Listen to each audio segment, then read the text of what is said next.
Peter Delapenna here with USA Women's Captain Sindhu Sriharsha after a 7-wicket loss to Papua New Guinea here in the 5th place semi-final playoff at the Women's T20 World Cup Qualifier in the UAE.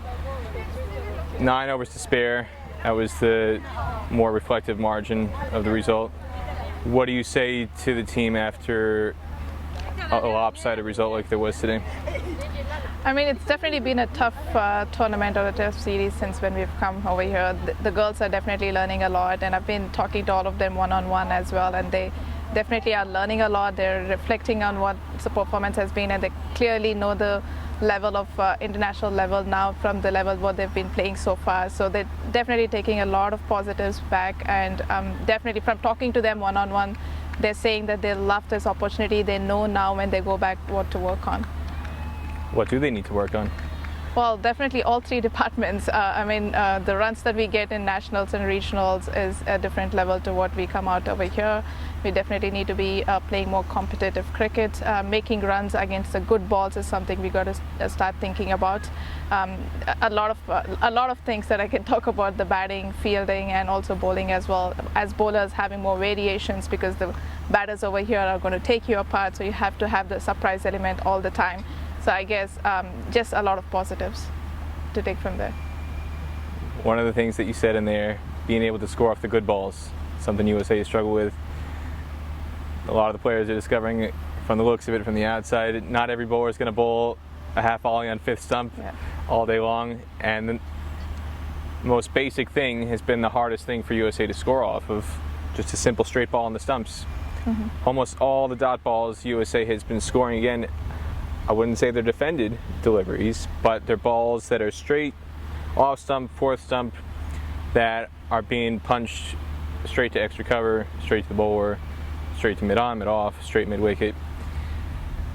And I've used you as an example, but also looking at the opposition, seeing the ways that Papua New Guinea scored tonight when they were not under pressure.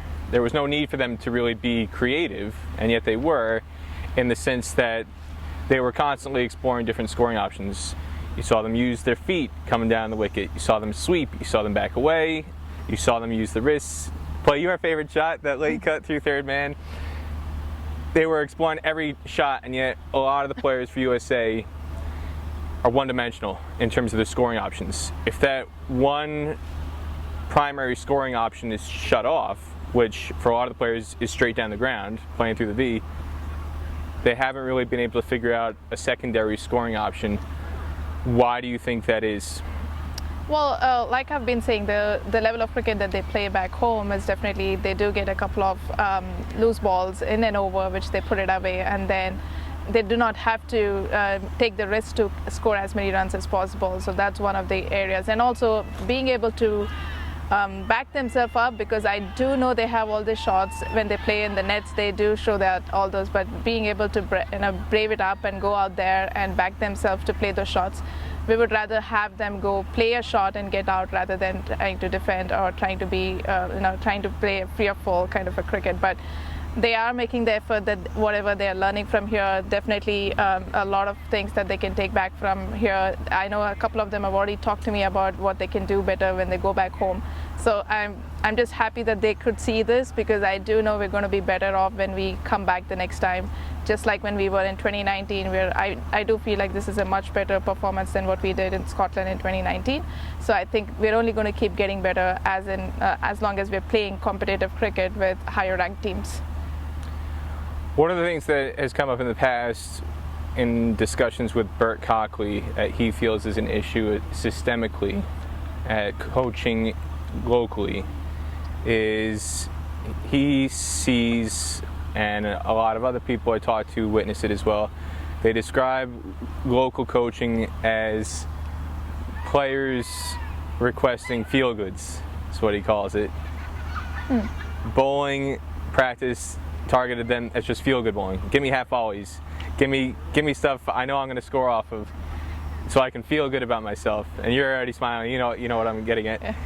And they're not really challenged to try and score off the good balls or find ways to score off the more difficult deliveries. Here's a challenge. I want you to try and score off this ball. We know you can score off a half volley. Yeah. Can you score off this ball? And he feels it, and I talk to other coaches, and they feel similarly that players at a lot of places at local level are not challenged to try and develop different shots,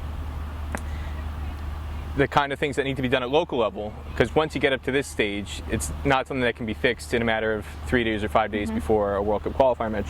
From your perspective, how much of an issue do you feel it is in terms of it being a local issue, a local problem, with the approach that coaches are taking locally to develop players like this so that they aren't struggling when they get to this level, because when you get here, it's almost too late?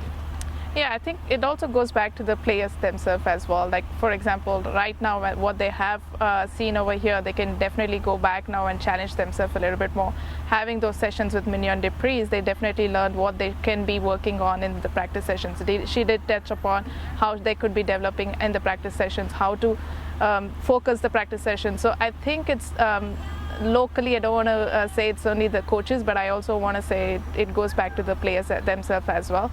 Now the experience they've got, they can definitely take back and pass it on to as many people as possible. And that was one of the reasons of even with Geets, myself, Shabani and Tara going into fair break, when we came back, we were passing on the message as to how we should be practicing, what are the different shots that we can play. So we're trying to develop as much as possible with the exposure and the experience we've been getting. We definitely need to develop everything in the domestic level in terms of the number of games that we play, number of competitive games that we play. The coaching needs to improve. The fields that are given to us needs to improve. Not having played on the turf wickets, those needs to improve. So there's a lot of things that we can talk about that can be done better for us to prepare ourselves better when we come out here. But like you said, it's not just one thing about the coach, but players, infrastructure, everything put together, I think. Another big area, and this seems like something that has been revisited, men's, women's, junior level, almost every interview I've done since I've started this in 2009. Turf wickets, not playing enough in turf wickets, and that was like it in 2009, 2010 with the boys under 19 World Cup squad, and men going through all the tournaments they played, and now the women going back to 2011 Bangladesh, the World Cup qualifier there, coming out of Scotland in 2017, again in 2019. We know what the issue is, not playing enough games on turf wickets, but it's an ever-present problem that doesn't ever seem to be getting fixed. How does it get fixed from your perspective, and do you feel any harm is being done in terms of the fallback option, where the default is, well, if I can't play on turf wickets, I'll play on artificial wickets, but in doing so, you're developing bad habits? Yeah, I definitely can see that habits when the players, when they go back on the back foot, when it's definitely front foot balls, which they're basically used to playing on the matting wickets or the artificial turf wickets, that the ball comes on a lot more easier, so you can play a lot more shots, but it definitely is different when you play on the turf wickets. We did get a little bit more games on the turf wickets this time, but obviously the fairness of those pitches were not up to the mark. When we come out here, these pitches are extremely good, and we should be able to make use of this, but we haven't had enough exposure on that level.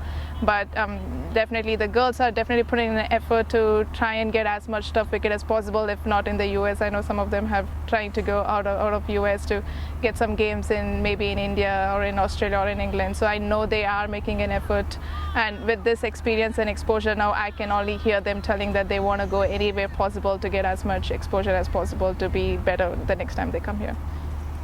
Got one more game left against the UAE. Nothing to lose, can't do any worse, and the team is done to this stage.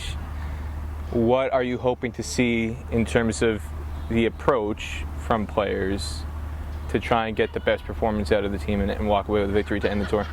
We had a very good game against the UAE in Dubai when we played the quadrangular series, and we won that game. So having that confidence about having them beaten them once, I think we definitely will take that positivity and go out there and be able to go out and play a little more freely, and give the batters the license which we have already been telling them to go out there and express themselves. It hasn't worked out bad. I'm crossing my fingers, but definitely UAE game will be a better game. Anything else you want to say about today? No, I think, like I've been saying, I think girls are definitely enjoying it over here, as hard as it can seem on the field, but off the field, they're definitely putting in the work, they're reflecting on their performances. We need to support them now as much as possible and back them up. This is the team for the future. All of the 15 and 16-year-olds are probably going to be playing for USA for the next 10, 12 years. So this is, this kind of exposure at their 15, and imagine the number of qualifiers they could be playing by the time they are 25. So I think we definitely have a great team. This team is going to go a longer time, so we just need to keep supporting them and keep the expectations as to what we want from them from each of these tournaments, and I think we'll come back stronger next time. All right, USA Women's Captain Sindhu Sriharsha, thanks again. Thank you.